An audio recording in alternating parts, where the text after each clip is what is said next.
نبي سلام عليك يا رسول سلام عليك يا حبيب سلام عليك صلوات الله عليك يا نبي سلام عليك يا رسول سلام عليك يا حبيب سلام عليك. ایک حدیث پاک انہوں نے نقل کی ہے آخری کہ سرکار والا قبار ہم بے قصوں کے مددگار صلی اللہ علیہ وسلم کا فرمان عبرت نشان ہے. جہنم میں ایک وادی ہے جس وادی کا نام ہے لم. اس میں اژدہے ہیں، بڑے بڑے سانپ. ہر اژدہے کی موٹائی اتنی ہے کہ جتنی اونٹ کی گردن جس طرح موٹی ہوتی ہے اتنی موٹی اس کی موٹائی ہے، اور اتنا لمبا ایک مہینے کی مسافت جتنی اس کی لمبائی ہے. جب وہ سانپ بے نمازی کو ڈسے گا تو اس کا زہر اس کے جسم میں 70 سال تک جوش مارتا رہے گا. پھر اس بے نمازی کا گوشت گل جائے گا اور ہڈیاں ٹوٹ جائیں گی، اور وہ تمام کے تمام اژدہے اس وادی میں اس کو عذاب دیتے رہیں گے. اللہ الامان والحفیظ کہ وادی ہے جس کا نام ہے لم، جس میں 70 اژدہے ہیں، اور جس کا زہر ایک مرتبہ ڈنک مارے گا وہ سانپ اژدہا تو 70 سال تک اس کے جسم میں اس کے بدن میں جوش مارتا رہے گا. آج کیڑی کاٹ لینا تو اس کی وہ تکلیف برداشت نہیں ہوتی، چھوٹا سا کانٹا لگ جائے تو اس کی تکلیف برداشت نہیں ہوتی. تو جب بے نمازی کو یہ سزا دی جائے گی تو پھر میرے پیارے اور میٹھے اسلامی بھائیوں ذرا تصور تو کرو وہ ہم کیسے برداشت کر لیں گے. اس وقت ہم میں برداشت کہاں سے آ جائے گی. اور پھر یہ حدیث پاک یہاں ختم نہیں ہوئی، فرمایا کہ جہنم میں ایک اور وادی ہے جس کا نام ہے جب الحزن، جس میں بچھو ہیں. کیا ہیں؟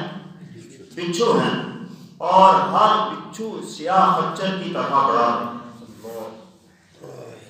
اس بچھو کے 70 ڈنک ہوں گے، ایک بچھو کے 70 ڈنک ہوں گے، اور ہر ڈنک میں زہر کی تھیلی ہوگی. جب وہ بے نمازی کو ڈسے گا، ڈنک مارے گا تو اس کا زہر اس کے سارے جسم میں سرائیت کر جائے گا، یعنی پھیل جائے گا، اور اس کے زہر کی حرارت 1000 سال تک وہ اپنے جسم میں محسوس کرتا رہے گا. پھر اس کا گوشت ہڈیوں سے جڑ جائے گا، اس کا تمام گوشت پوست ہڈیوں سے جڑ جائے گا، صرف ہڈیاں رہ جائیں گی، اور اس کو یہ سزا دی جائے گی کہ اس کی شرمگاہوں سے پیپ بہے گی. اللہ، اور تمام کے تمام جہنمی اس پر لعنت بھیجتے ہیں. ہم جہنم کی اس وادی سے اور ہر وادی سے جہنم سے اللہ تعالیٰ کی پناہ مانگتے ہیں. یہ فرماتے ہیں کہ کمزور ناتواں بندو مان جاؤ، ابھی توبہ کا در کھلا ہے. جب تک موت کا فرشتہ تمہیں نظر نہیں آتا تو تب تک تو تمہارے پاس وقت ہے، اپنے گناہوں سے باز آ جاؤ. بے نمازوں کی عادت ہے تو نمازوں کی عادت ڈالو. خدا کی قسم آج ہم دنیا کے چند ٹکوں کی خاطر، چند رویوں کی خاطر، چند غیر معمولی کاموں کی خاطر، چند وہ دوست جو کل قیامت کے دن ہمارے منہ کے اوپر تھوکنے والے ہوں گے، تو ان کی وجہ سے اپنی نمازوں کو قضا کر دیتے ہیں. قضا ہی نہیں کرتے بلکہ چھوڑ دیتے ہیں. تو آئمہ کا اس بات پر فتویٰ ہے کہ جو بے نمازی ہے نا اس کو قتل کر دیا جائے. بادشاہ اسلام کو چاہیے کہ بے نمازی کو قتل کر دے. اور ایک امام فرماتے ہیں کہ بے نمازی جو ہے اس کو مسلمانوں کی قبرستان میں دفن نہیں کرنا چاہیے، تاکہ لوگ اس سے عبرت حاصل کریں کہ یار ایک مسلمان تھا، بے نمازی ہونے کی وجہ سے اس کو مسلمانوں کے قبرستان میں دفن نہیں کیا گیا۔ تو نماز کی اسلام کے اندر بڑی اہمیت ہے۔ اسلام کے جو ارکان ہیں ان کے اندر زکوٰۃ بھی ہے، حج بھی ہے۔ یہ ان صورتوں میں ہے کہ اگر بندہ صاحب نصاب ہو تو حج بھی اس شرائط کی صورت میں ہوگا، اور زکوٰۃ بھی اسی صورت میں اگر شرائط پائی جاتی ہیں۔ تو اسی طرح رمضان کے روزے ہیں تو وہ بھی چند صورتوں میں معاف ہیں، یعنی کہ بہت زیادہ ضعیف العمر ہے، اس کے اندر طاقت ہی نہیں ہے، روزہ نہیں رکھ سکتا، تو اس کو شریعت نے چھوٹ دی ہے کہ وہ روزانہ ایک صدقہ فطر اتنی مقدار دے کر وہ اس سے یعنی کہ بری ہو سکتا ہے، جبکہ اس کے اندر بالکل طاقت نہ رہی ہو۔ لیکن نماز ایک ایسی چیز ہے کہ جس کی نہ تو کسی غریب کو چھٹی ہے، نہ کسی امیر کو، نہ بیمار کو، نہ مسافر کو، نہ مقروض کو، کوئی بھی بہانہ قیامت کے دن ہمارا وہاں نہیں چلے گا۔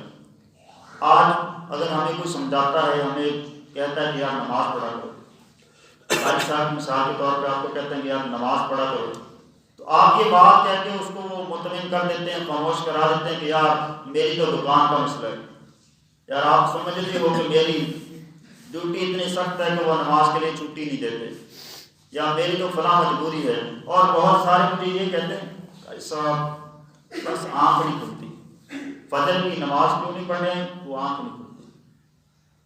اب وہ ایک دن میں نا ایک لڑکا گزر رہا تھا، تو وہ میں ابھی مسجد میں آ رہا تھا، ابھی میں نے آ کے اذان پڑھنی تھی، وہ اذان کے وقت سے پہلے یا اذان کے وقت میں تقریباً جب اذانیں ہو رہی تھی اس وقت وہ ناشتے والی ریڈی پہ ہوٹل میں وہ کام کرنے کے لیے اس وقت جا رہا تھا۔ اور یہی وہ لوگ ہوتے ہیں جن کو نماز کا کہا جائے نا تو کہتے ہیں یار آنکھ نہیں کھلتی، باقی ہر کام کے لیے آنکھ کھل جاتی ہے، باقی ہر کام وقت پہ ہو جاتا ہے، جب نماز کی باری آتی ہے تو پھر کہتے ہیں ٹھیک ہے دیکھا جائے گا، اللہ معاف کر دے گا، اللہ معاف کر دے گا۔ لیکن ہمارے پاس اس بات کی کوئی دلیل ہے؟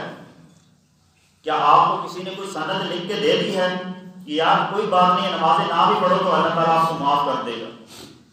بے نمازی ساری زندگی رہے، فرشتوں کے لعنت لیتے رہے، پھر رونا روتے رہے کہ یار بے برکتی ہے، گھر میں برکت نہیں ہوتی، رزق میں برکت نہیں ہے، تو بے برکتی کے اسباب تو ہم نے خود بنا لیے ہیں۔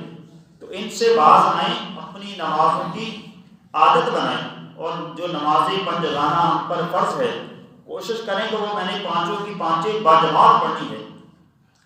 اللہ کفیل ہے، وہ رزق دے گا، اس نے جب ہم سے وعدہ کیا ہے روزی کا، ایک بندہ ہے اس کو مانگتا ہی نہیں ہے، تو اللہ تعالیٰ اس کی بھی روزی دے رہا ہے، اس کا بھی رزق کبھی بند نہیں ہوتا، کیونکہ وعدہ ہے وہ دینا ہی دینا ہے۔ اللہ تعالیٰ فرماتا ہے کہ کوئی مجھے مانے یا نہ مانے، میری عبادت کرے یا نہ کرے، میرے سامنے جھکے یا نہ جھکے، لیکن جو میں نے رزق کا وعدہ ان سے کر لیا ہے وہ دینا ہے، ہر ایک مخلوق کو دینا ہے، اور 18,000 قسم کی مخلوقات ہے۔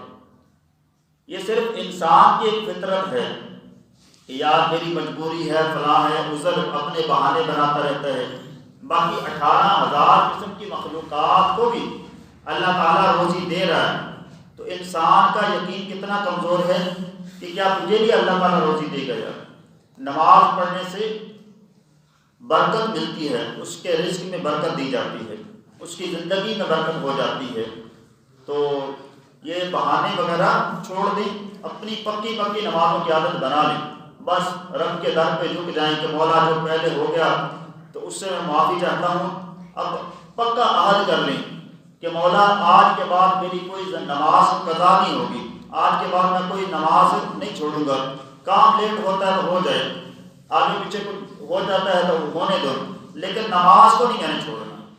اللہ تعالیٰ ہمیں نماز پنجگانہ باجماعت پڑھنے کی توفیق عطا فرمائے، آمین بجاہ نبی العظیم صلی اللہ تعالی علیہ وسلم۔